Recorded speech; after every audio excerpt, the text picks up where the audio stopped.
It's me, Bobbi Brown. Hey, what's up? I'm Kelly Rowland. Hi, this is Chelsea Clinton, and you're listening to me on That Total Mom Sense. Is your little one starting daycare and you have to label all their items? Do you need to keep track of all the water bottles at home? Do you want to help your toddler know left from right on their shoes? Look no further. Enter Name Bubbles. Founder and president Michel Perry launched Name Bubbles as a way to help parents stay organized. After her experience of sending her son off to daycare only to discover half the things she packed for him didn't return home, she resorted to the tape and permanent marker method. To her dismay, the tape either peeled or fell off in the dishwasher. This quick fix solution didn't cut it, and with her son's severe nut allergy, she knew she needed to keep track of his things. The outcome? She discovered a new way to label, and namebubbles.com was born. Today, it's been more than 15 years in the business. Name Bubbles is loved by parents worldwide and parent-owned and operated.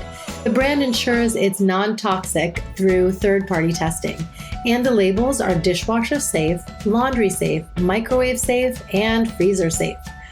I know my kids especially love the unicorn and dino designs. I appreciate that all their steel bottles have labels that remain intact, and laundry is a breeze since the names don't wash off. Thank you, Name Bubbles, for keeping me and my household and kiddos organized. Use my code MOMSENSE to receive 25% off at namebubbles.com. The code is MOMSENSE, MOMSENSE, to receive 25% off at namebubbles.com. Happy labeling! Do you find yourself smiling at strangers, being an ultimate connector to your friends and colleagues, and cheering others on when they win? Well, then you're a nice girl, and know that you can be unapologetically passionate about your goals and compassionate towards others. To go a step further, do you feel you deserve to love your career? Do you believe you're living out your calling personally and professionally? Well, if these topics resonate and you sit at the intersection of this Venn diagram like I do, this episode is going to be one of your favorites. Today, I have a guest who's become a fast friend, trusted confidant, and a true blue supporter of me and all women on a mission to leave their indelible impact in our world. She is Fran Hauser. Fran Hauser seeks to level the playing field for women and create content and products that help us live our best lives. She does this through her investing, writing, and speaking. Fran has invested in over 30 female-founded companies across consumer tech, CPG, media, and wellness, including 13 Loon, Brightland, The Wee Suite, Hey Mama, Work, and Meditation Studio. She is the best-selling author of The Myth of the Nice Girl, Achieving a Career You Love Without Becoming a Person You Hate, which has been translated into 6 languages and has been named Best Business Book of the Year in 2018 by Audible. Fran's second book, Embrace the Work, Love Your Career, is quickly becoming the go-to for women seeking more joy and fulfillment in their careers. Fran regularly speaks at conferences and organizations to help women build careers they love while staying true to themselves. Much of her current work is informed by 15 years spent in media, where she rose to the ranks at Ernst & Young, Coca-Cola, Moviefone, and Time Inc. as president of digital. Fran, welcome to That's Total Mom Sense. Kanika, I'm so happy to be here. Oh, it's I love seeing you. Me too. Me too. Well, I want to start out by giving a shout out to who introduced us, Eve Brodsky. She's the author of Fair Play, and we met at her book launch for Find Your Unicorn Space in New York. And it feels like it was eons ago, but also it wasn't. I think it was like right when we were coming out of COVID. Yes. Because I remember it being like one of the first gatherings, and I just remember that room being filled with so many amazing women. I think there must have been like 60 or 70 women there. Yes. It was special. So I'm so happy that we found each other. Yes. Proud. I know. Same. Yeah. I so appreciate the network that we have. And Eve, we love you. Fran and I are now working on hosting an event together featuring women of color disruptors, and it's going to be phenomenal. So keep a lookout for that. I want to also start by sharing a poem that really sums up how I felt when I met Fran. And anyone who knows her, there's going to be so many of us tuning into this episode that are like, oh my gosh, I have my own meet sweet story with Fran. And here was, just a poem that I wrote after I met her. In a world of countless souls, fate weaves its design where paths converge and friendships align. Once upon a moment, a fellow nice girl I found, a beacon of light with a purpose profound. She champions the rise of women, standing by their side, celebrating their victories and embracing their strides. Her words and actions, a testament to grace, a warrior for equality, empowering our space. Through her, I learned the strength we possess to uplift and inspire, to nurture and address. The power of friendship forged with pure intent. A beautiful journey awaits. My heart is content. Oh, Kanika, that was so beautiful. I have to tell you, I remember when we had our coffee date, leaving that interaction with you, and my heart just felt so full. I've really been trying to pay attention to how people make me feel. Are they energizing? Are they draining? And really prioritizing the people that fill me up. So it's just so nice to hear that you felt the same way after our coffee. Yes, 100% I did. And I think it's so important to find that alignment in life and the paths that we cross, because we do have that agency to choose. Yeah, we do. You know what? Life is short. So I always say, be intentional about the people that you choose to allow in to your life. Right. Well, let's, kick off this interview. I want to start with your childhood. We're, the product of immigrant parents. Mine immigrated from India when I was 2, and yours came from Italy when you were 2. Have they reminded you of your early years in Italy? Yes, I love hearing their stories. And even better, they have a lot of photos and 8mm film. So my dad actually moved to the United States before my mom and I went over because he wanted to look for work and start saving money. And one of the first things that he spent his money on was an 8mm camera. And he would come back to Italy to see my mom and me. And 2 things pop into my head when I'm picturing watching these old home movies. One is that my mother would sew all of my dresses. So she made all of these beautiful dresses. We lived in a very poor part of southern Italy. So she was very scrappy, and she sewed all of these beautiful dresses. And my dad loved to dance. So I have these images of being on the rooftop of our house, and I'm wearing one of these dresses. I'm dancing with my dad to Italian music. My grandparents are sitting off on the side, and every once in a while they come in and they get in on the action and they start dancing with me. Oh my God. And my mom is there, and you can feel the love. Those early memories they're really special ones. Yes. Oh, that's so, so sweet. Mm-hmm. And tell us about, the OG nice girl, your mom, and you open your book, The Myth of the Nice Girl, with her story. She raised 4 children in New York, actually a suburb, right outside of Manhattan, with very little command of the English language. I really watched her become a businesswoman because she ended up opening up a tailoring shop. So I just told you, she would make all my dresses. So she had this tailoring shop in Mount Kisco, New York. I remember for the first time thinking, oh, you can be both nice and strong, because I would watch her after school. Her shop was right underneath our apartment. It was below our apartment. So I would go there off the bus and I would help her, and I would watch her with her clients. And she was always so loving with her clients. She was so kind, so sweet. But if a client didn't pay her, if a client owed her, money, she had no problem letting them know. Right. She wasn't a pushover. She did it with a smile, and she did it in a really in her way, and a really nice way. But it really was the first time where I was like, oh, that's cool. You can be nice and you can also be strong. You don't have to be a pushover. So I do always say she's the OG nice girl. Yes. Oh, that's brilliant. When you were 6 years old, you were managing the accounting books for your parents.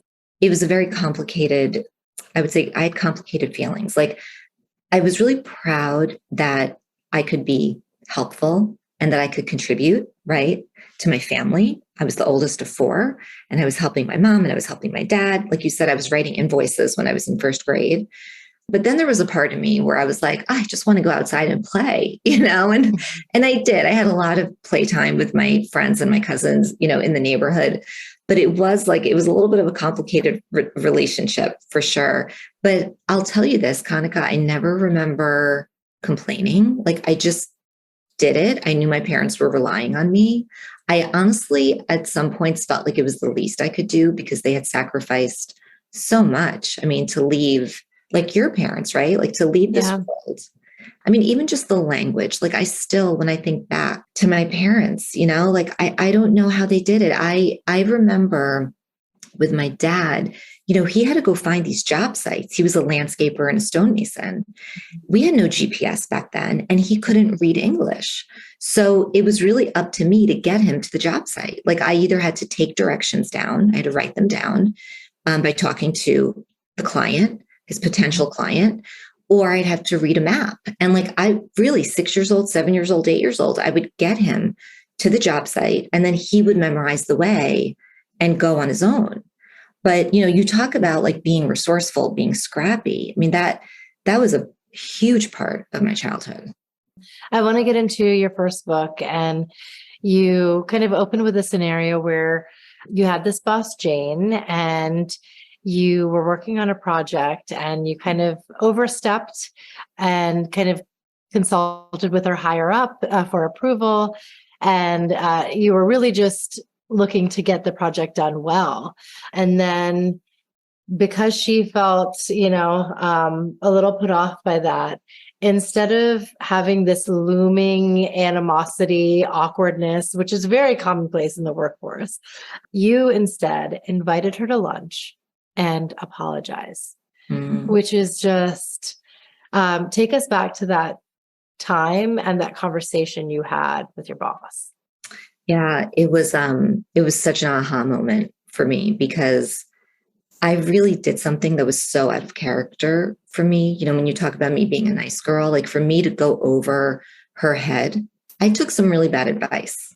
I actually went to a mentor and said, look, I have this situation. I'm not sure what to do.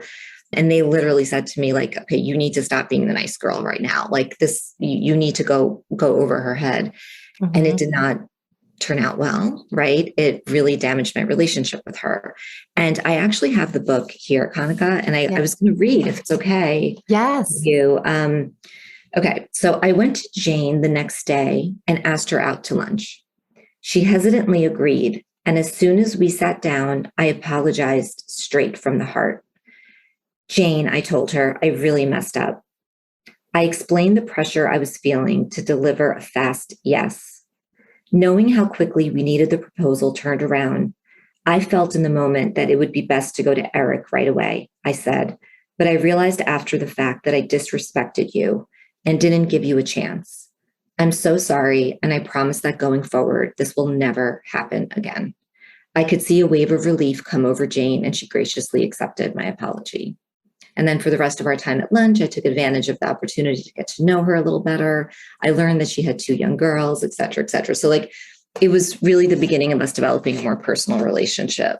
Look, I think that's an example of where you got to own it, right? And I also knew that, look, I had to work with Jane. Like I had to work with her. So I had to find a way to really fess up and own that, I screwed up and try to make things right. And even though it was really difficult, especially so early on in my career, I'm so glad I did it, Yeah.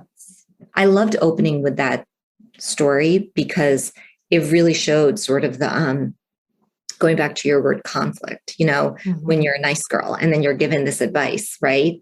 And you take it, even though it's against who you are and it's not aligned with your values. So the idea of like the way that we show up at work, it's so important to show up in a way that's aligned with our values. If you're kind and compassionate and empathetic as a human being, don't check those qualities at the door when you go to work, right? Those are all qualities that will serve you well. Yeah, it's true.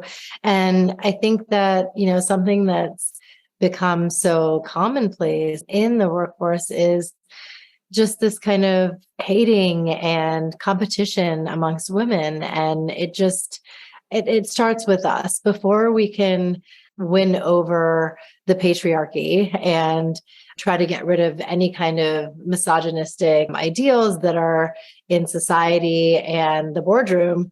We have to champion each other. It's championing each other in big ways and in small ways.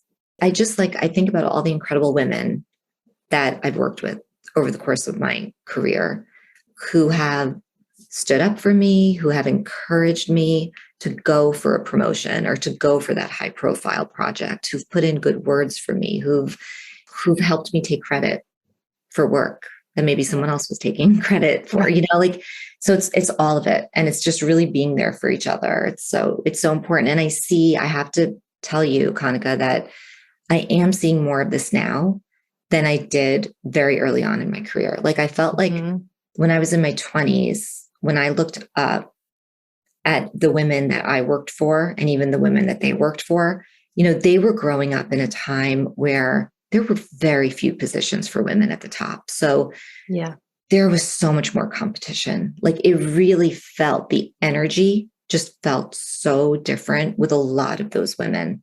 Because they really felt like they had to be competitive. They had to be abrasive. They had, I don't know. I just feel like with my generation and then like with the generation like coming up, that I do sense more of this kind of supporting one another, championing one another, which is such a wonderful thing.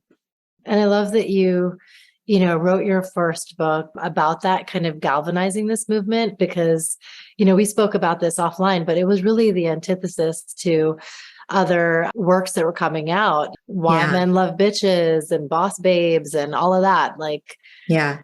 I think I told you I had a little bit of like a heart attack when I went to the bookstore like a week before the book was coming out, and I looked at the Women in Business table, and so many of the books were really promoting a more masculine form of leadership, and the myth of the nice girl is the opposite of that, right? It's all about how nice girls can make it to the corner office. I'm nice. I made it to the corner office.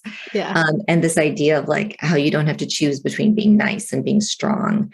And I really, in the book, I just really wanted to unpack like, what does it mean to be nice and how there's so much power in being nice? Because when you're nice to people, it allows you to connect with them and to build relationships. And when you're in business, like success at the end of the day, it's all about your relationships. It's all about your relationships. And, I think about like whether I was working at Moviefone or AOL or People Magazine, Time Inc., being nice helped me in so many ways. It helped me get resources allocated to my projects. It helped me hire top talent because people wanted to work for me. It helped me negotiate contracts effectively because I was always able to like put myself in the other person's shoes and really think about like what's important to them. So being nice has really served me well in my career. And I wanted to give women the permission to be nice, to just be yourself. And you can do that without being a pushover, and you can do that without being a people pleaser. Yes, they truly can. And thank you for redefining the word. At first glance, when you think of nice, it's like, it's kind of just forgettable. But when you really dive into what that means and how there's just so many facets to being empathetic and compassionate and confident and being able to, command a room and support others, like there's so much behind it that, the word nice doesn't get its due until you have Well, I know you're right though. Like it can be such a throwaway term, or it's like an adjective you use to describe someone when you can't think of anything else. Yes. Right. So it's like, yes. Definitely like early on in my career, I did have managers say to me, "You're too nice." And in the beginning, like I didn't really know how to process that and I didn't know how to respond. I would actually respond by saying, well, can you give me some examples of how that's hurt me in my role at work, in my career? And there were never any examples, there were never any examples.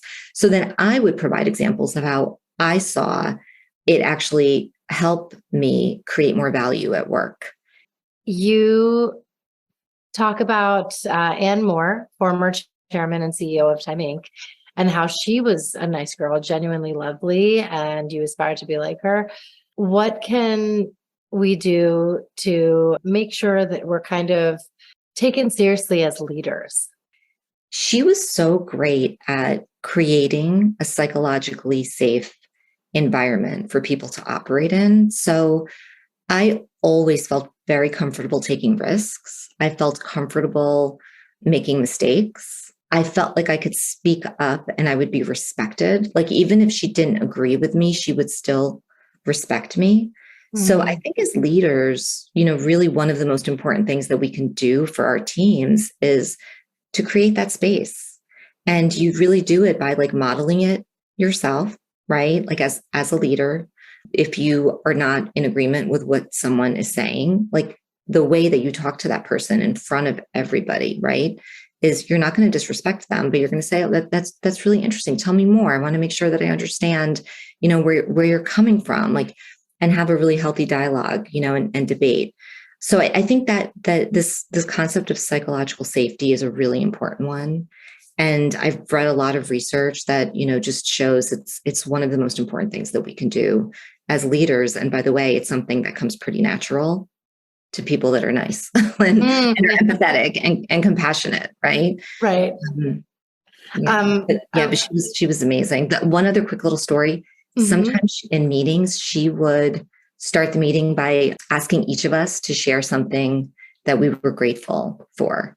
And it was just like such a beautiful way to start the meeting because it just set this really great tone, especially if it was like, maybe it was a time where there was a lot of stress, like maybe we weren't hitting our numbers for the quarter, so, or maybe there was like some bad press or like whatever it was. Like I felt like she was so great at positive tone setting, at the beginning of the meeting. And that's just one example of what she would do. That's incredible. Yeah. I feel like, so many leaders should take a cue from that. And we all are in our own way. Can you do kind of a rapid fire on some tangible takeaways for the audience I'll just go through a few different points. The first being boundaries. What's, a kind way of still being very clear what your boundaries are? Yeah, look, I think this is all about saying no. And we don't say no often enough. It's usually because of FOMO or maybe, we're in people pleasing mode. But the one thing I would say is, especially with your inbox, when you get a request, right, and ask for your time, before you respond yes, which tends to be the default for many of us, really think about, is this in alignment with your priorities? Is it strategic? Or is it just something that you want to do? It's going to bring you joy. But don't say yes just because you feel bad saying no. And when you say no, it can be very short and sweet. You don't have to write 3 or 4 paragraphs. It can just be, thank you for thinking of me. I'm heads down working on whatever it is you're working on. So I won't be able to participate, but please, think of me for the future. Wishing you all the best. Like 2 lines. And what about apologizing? Sorry, I was late. Sorry for this. I didn't get this on time. Yeah. And you have, some stories around this too. Yeah, it was actually the most popular story in The Myth of the Nice Girl. It was the first excerpt about how I was so committed to stop saying I'm sorry for things that were trivial. It really does put you in a position of weakness if you're that person that's always apologizing. So a couple of things that I did, I actually downloaded a Chrome extension called Just Not Sorry that was created by this amazing female developer, Tammy Reese. And what it does is every time you type the word sorry in an email, you literally get this like alert, like, is that really what you want to say? And I literally used this for a year, this extension, just to like help wean me off of it. Tammy said it's been downloaded now 500,000 times the last time I talked to her, which is incredible. Wow. Then the other thing is I had this great friend at work who's my accountability buddy when it came to this, because whenever you're trying to change a habit, it's just so helpful to have somebody who can call you out when you're doing it. So I had this like really great friend at the time who did that for me. So Yeah. that's why like I approached that. I'm like, I really need to do something about this, because a friend of mine initially called me out on it and I didn't realize that I was doing it. But she's like, you apologize a lot for things that you really shouldn't be apologizing for. I don't know, maybe that's something you should look at. And I was like, really? Yeah. I do. So another one where I owned it and you did something about it, right? Exactly. And what's an easier way to not apologize, but I don't know, do you have to kind of explain yourself or not? Like, whether it's email or You know what I love, Kanika? I love saying thank you instead of I'm sorry. It's like, thank you for your patience, or thank you for thinking of me, instead of I'm so sorry I can't make it. Like if you start with thank you for thinking of me, it's just so much more positive. So I think in most instances, you can actually replace I'm sorry with thank you.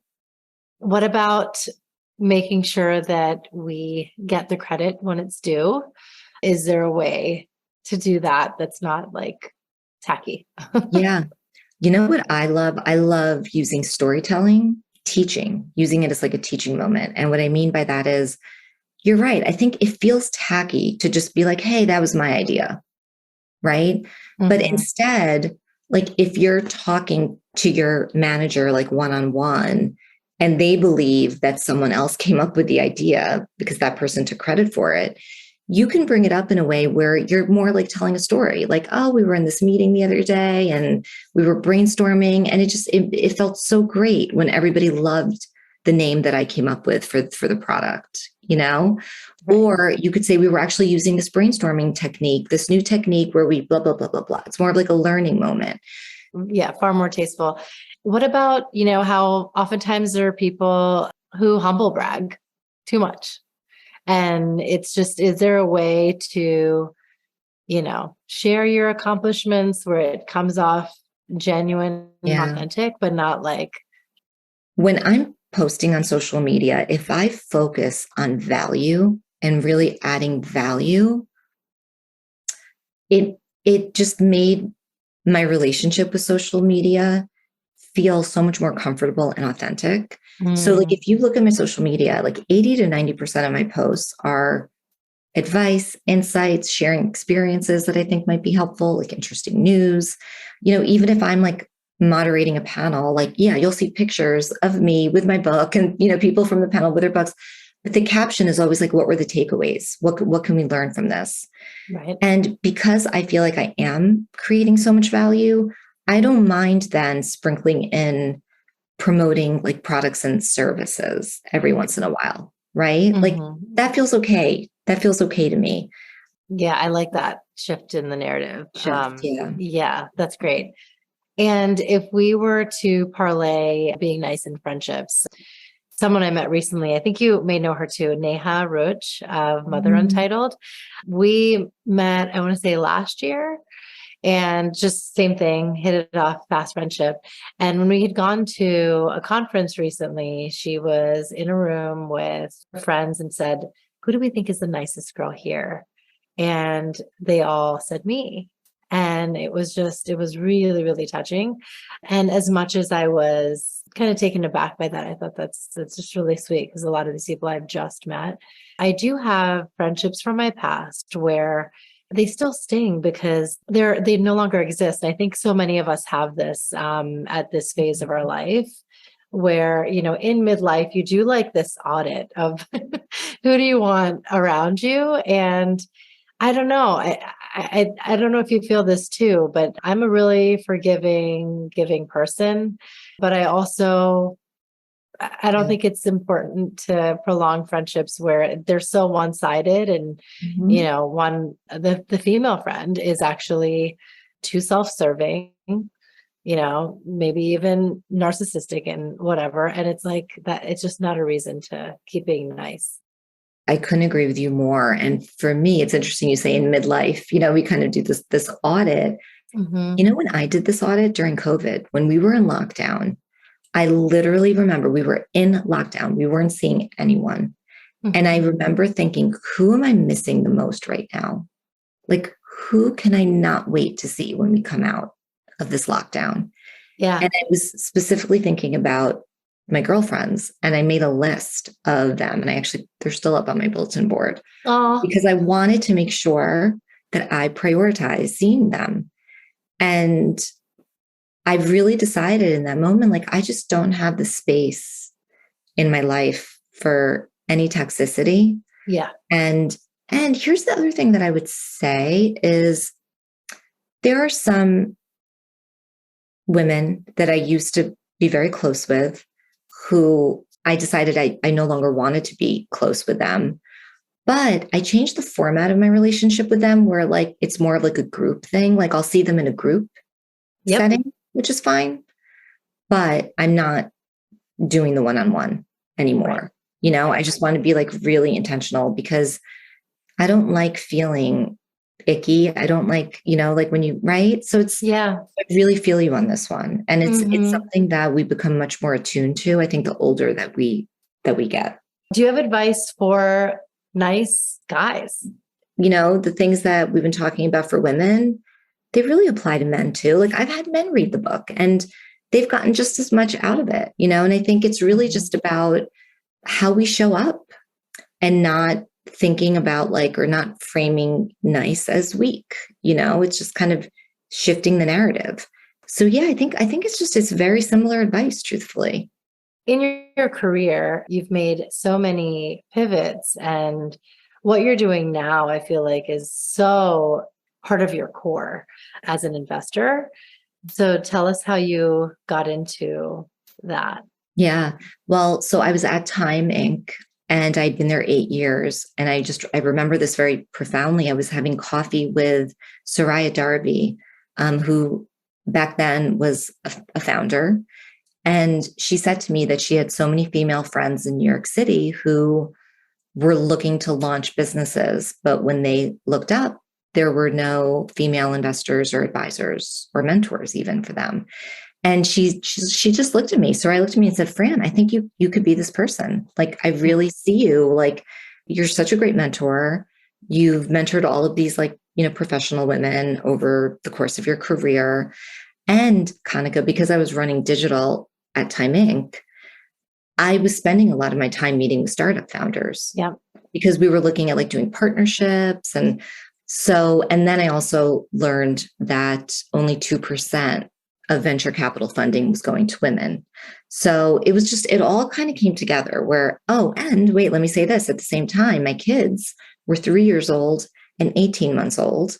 And I was really hoping to like create a professional life for myself where I had more flexibility. Mm-hmm. And I'm like, wow, like, you know, if I could go to work for myself as a startup investor, I think I'd find it really interesting. And it would be so great for my family. And what I did though, is I started it out as like a little side hustle while I was at Time. I started investing, I started advising because I really wanted to make sure, I mean, it was such a big leap that I wanted to make sure that I really enjoyed it. So I'm glad I started small. And when I realized, I really like this, I could see myself doing this full time.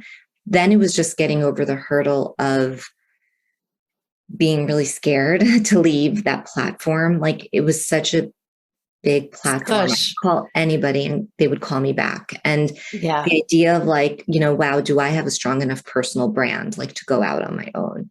So I had to come to terms with that. But I did. And, you know, this was 10 years ago now, and I've invested in over 30 female founded companies. It's been so rewarding, so amazing.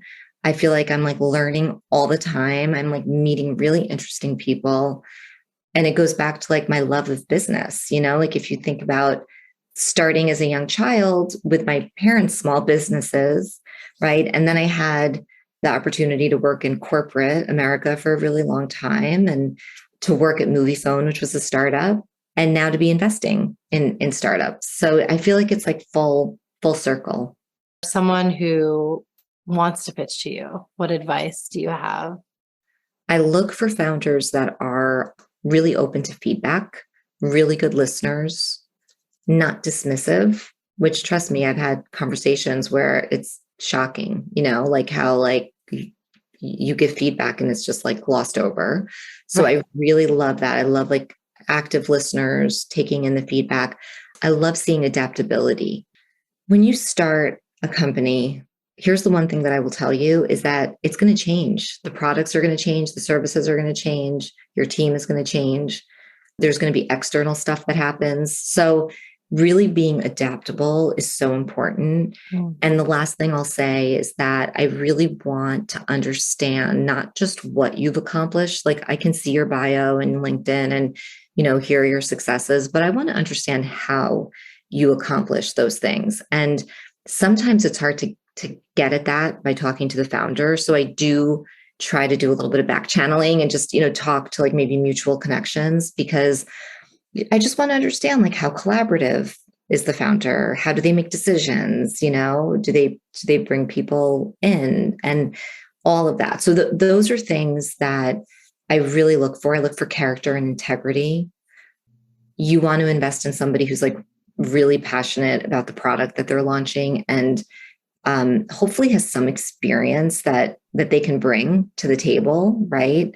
In some way, whether it's functional experience or whether it's their network or so I look for that stuff too. That's like more of the technical stuff.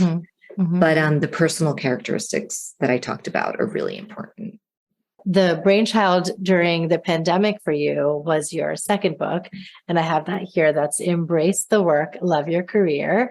And you worked on this with our mutual friend, Angela Engel. So how did this book pour out of you when we were on lockdown? Literally poured out of me. I wrote it in 6 weeks. And wow. It's like really shocking, honestly, like when I look back at it. But what happened was I remember like I was sitting right here at my desk and I remember reading an article about how millions of women were leaving the workforce and how they were all feeling so burnt out and so stressed. And I just really felt compelled to write a book for them. And that was really my inspiration for writing this book. And I wanted it to be light and beautiful and joyful, more of a workbook, lots of writing prompts and reflections and exercises, very different from The Myth of the Nice Girl, which was narrative. I feel like it was just like all this content that was in my brain and in lots of different Google Docs, talks that I've done, interviews that I've done, mentoring that I've done. Like it all came together really quickly. Wow. I love it. It was such a joy working on that book. And you know what? It gave me a purpose during that time besides homeschooling. Yeah. Like it was just like, I would get up before the kids. I'd get up at like 5 a.m. and I would spend 2 hours writing. And it just felt like I got to bed a lot earlier than I usually do, but it just felt so good to like start the day with, okay, I've done my writing. Then the kids got up, breakfast, and then we went through all the schooling. Yeah. Oh my gosh. That's so intentional of you. And, Farnoosh Tarabi, she's the host of So Money, among other things, and author as well. She posed a really great question, which instead of writing, love your work, embrace your career, you wrote it the other way around. And it's a great way of thinking about it because work shouldn't be this chore. I mean, in our Hindu philosophy, we have karma yoga. Every time you're doing something that is essentially work, it could be your work at your job, tending to the kids, folding laundry. It's all work, but it's also kind of building your karma in this life. Mm-hmm. And it's its own yogic practice because it is something that you're doing daily and you have to get done. So I love that you're, just kind of creating this mindset shift around embracing work, not like, damn it, I have work to do. Mm-hmm. First of all, I love that. I love that. The karma yoga is such an interesting mindset and philosophy. And it's interesting because yes, to every single thing that you said. And the other inspiration really for the title was that I really believe that it takes work to love your career. So this idea of like investing in yourself, right? Investing in your skills, building out your network, building a personal brand, like all of that. That's all part of creating a career that you love. It all takes work and intentionality. No, that's great. And you have 3 definitive ways to create time that you uncover in this really fun workbook. I mean, there's a place to doodle and take notes. It's really something that you want to have at your bedside. 3 tips. You can create a to don't list, say no, and change the way you work and not have any perfection or FOMO around it. The to don't list is actually a tool that I love, and I've been using it for a while. And the idea is that, again, that we're really intentional about like, where are we not going to spend our time? So I have my to don't list right now. Like there are things that I've chosen not to do. Like I'm not going to join any boards this year. I'm actually not going to invest in companies outside of my portfolio for this year. I'm going to double down on my existing, right? Right. So it's just like making a list of the things that you're not going to do. And let me tell you, it is so liberating, because even right now, like if a founder reaches out to me who's not in my portfolio and they want me to look at their pitch deck and consider investing, it's so easy for me to say, I've pressed pause on investing in companies outside of my portfolio. They don't take it personally. It's a strategic decision that I've made, right? Next year, I might start doing it again. That's why I use the word, press pause. And you can revisit it, right? In 3 months, you might change it up.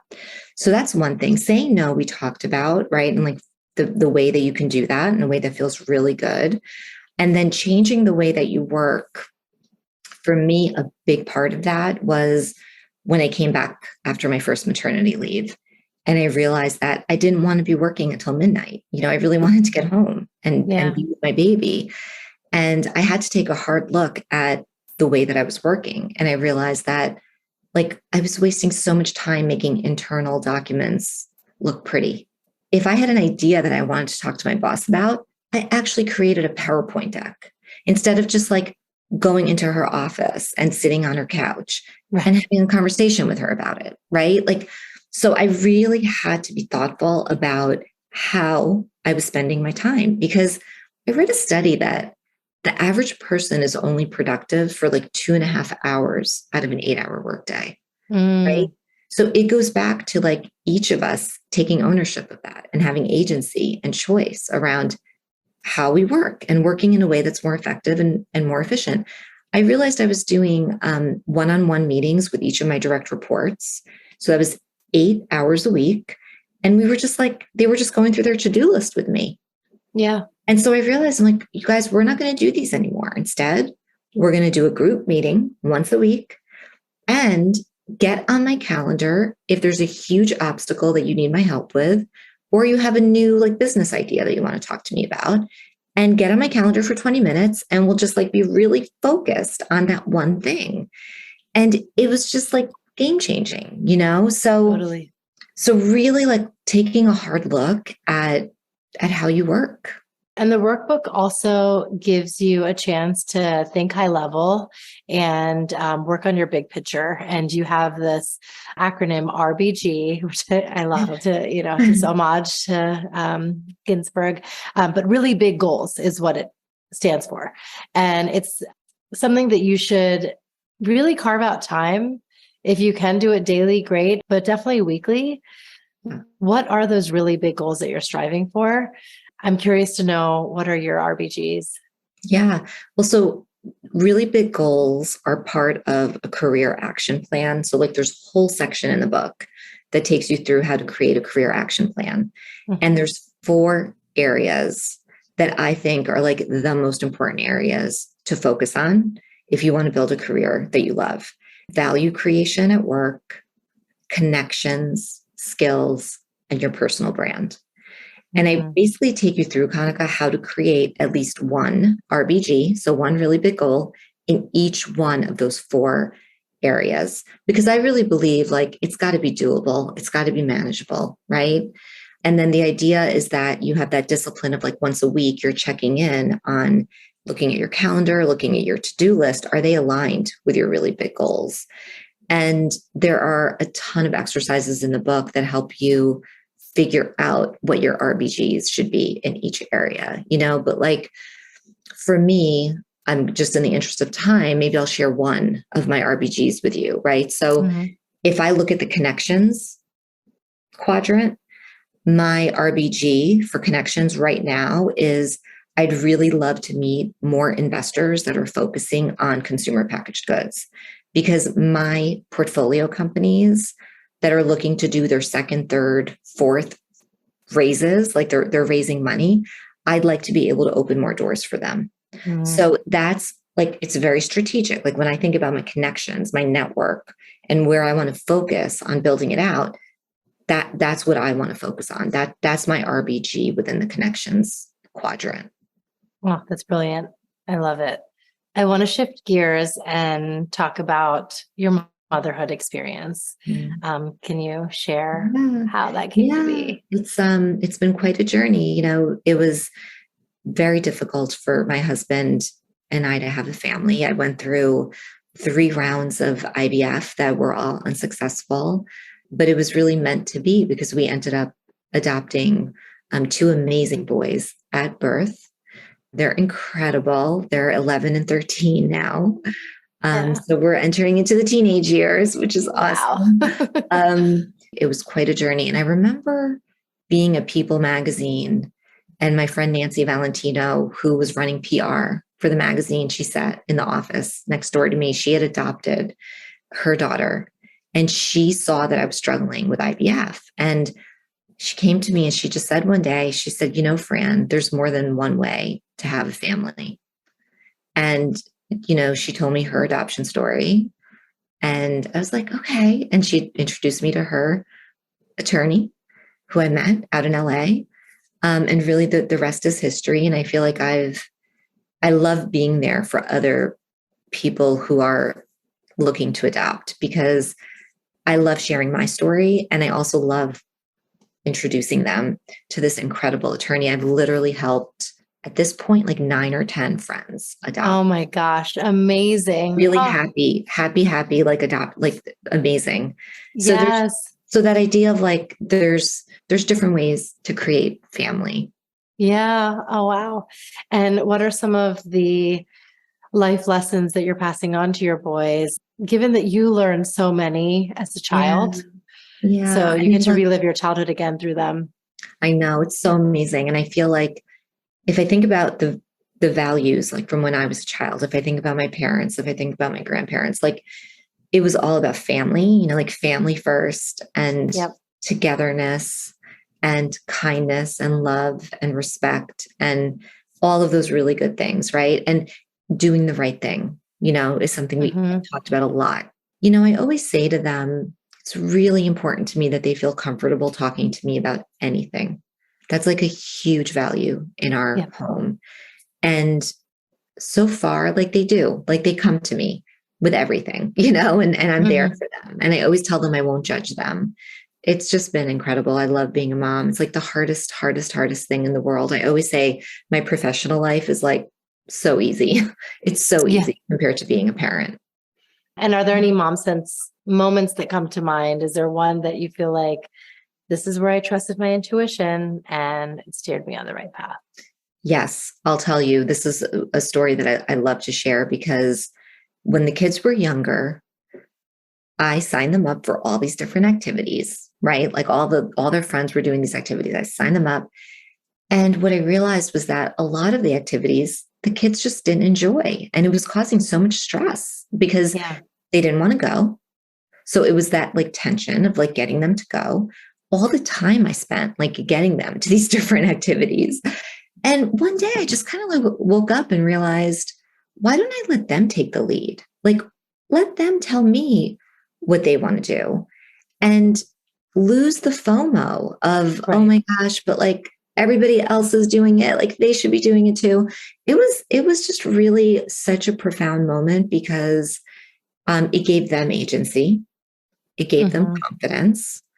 It reduced stress in my family, like significantly. So like this idea of like, just because other people are doing it, you don't have to do it, you know? And it's like really, I think it's like one of the most important aha moments and decisions that I've made as a mom, just like being able to really let that go and let them take the lead. Yes, yes. And I think because you're so mindful as an investor and leader, you're kind of treating your home the same way. Yeah. And it's like, you both have skin in the game too, even though you're kids. And I want to hear your opinions and how you would navigate this. So I think that's brilliant. Absolutely. And look, being a mom has also helped me be a better investor and business person in so many ways, right? Like I think about going back to adaptability, right? I talked about that in terms of when I'm investing in founders, I look for that. Being a mom has made me so much more adaptable, right? Because you make these plans and then one of the kids gets sick, it's like, there's just always like, I feel like there's always something and you kind of learn to like go with the flow and just know that like stuff's going to happen. And it's really about like, how do we react to it happening? And so bringing that mindset and that philosophy into my professional life has been extraordinarily helpful. Yes, exactly. Do you have a quote that you live by? A quote that I love by E.E. Cummings, and it takes courage to grow up and become who you really are. Oh. And I love this quote because it's really all about embracing your true self, but also acknowledging that sometimes the process can be hard. But there's also like just so much hope for me when I hear that quote. So I just love it. It's a quote that even when I was like, I'm thinking back to when I was like in my early 20s and I was like living in the city, it was like one of those like magnets on my refrigerator. And still all these years later, like I still always go back to that. Oh, that's beautiful. You have so many upcoming projects, from Bookbound Co. to your new journal, Reflect and Reset. So tell us about all that. Yes. I'll try to make it quick. So I have a journal, Reflect and Reset, coming out October 24th. It's a beautiful journal, and it basically just takes a few of my favorite exercises from Embrace the Work, Love Your Career, and puts it into this gorgeous journal format. So that's coming out in October. And then Bookbound is my book coaching company, which I'm having so much fun with. I love helping people bring their books to life and just really help them think through like what's the best publishing path for them, because Kanika, there's so many different ways to get your book published. So traditional, hybrid, self-publishing. So I love helping people think that through and really like demystify the process. And then my other sweet spot when it comes to book coaching is if you have a book coming out, it's helping you with like creating the marketing and the launch plan. Because as an author, especially for nonfiction books, it's not just about writing the book, but it's also about promoting the book. Those are, there's a lot more information on those services on bookboundco.com. Amazing. And where can my listeners follow you and support you? So franhauser.com is my website. I'm on Instagram. I'm on LinkedIn. I'm even on Threads. I'm trying to figure it out, Kanika. Same here. but mostly Instagram and LinkedIn. That's great. Oh my gosh, Fran, you are a ray of light. It's such a joy to be able to unpack everything, and every single life lesson, you've applied it to your career, to your family life, to who you are as a person. This has just been such a treat to share your story. Thank you so much. I feel like we covered so much, right? It was amazing. I don't know how you did that, but you got through it in an hour. But I feel the same way about you. And thank you for sharing these important stories and for amplifying the work of, so many amazing people. I just feel really honored to kind of be in your world and in your community. So thank you. I hope you enjoyed my discussion with Fran, and definitely check out her books, The Myth of the Nice Girl, Achieving a Career You Love Without Becoming a Person You Hate, and Embrace the work, love your career, and check out her journal, which is predicated upon her second book that has fun prompts and activities to follow along. Fran, it is such a joy to know you. I'm blessed to call you a friend.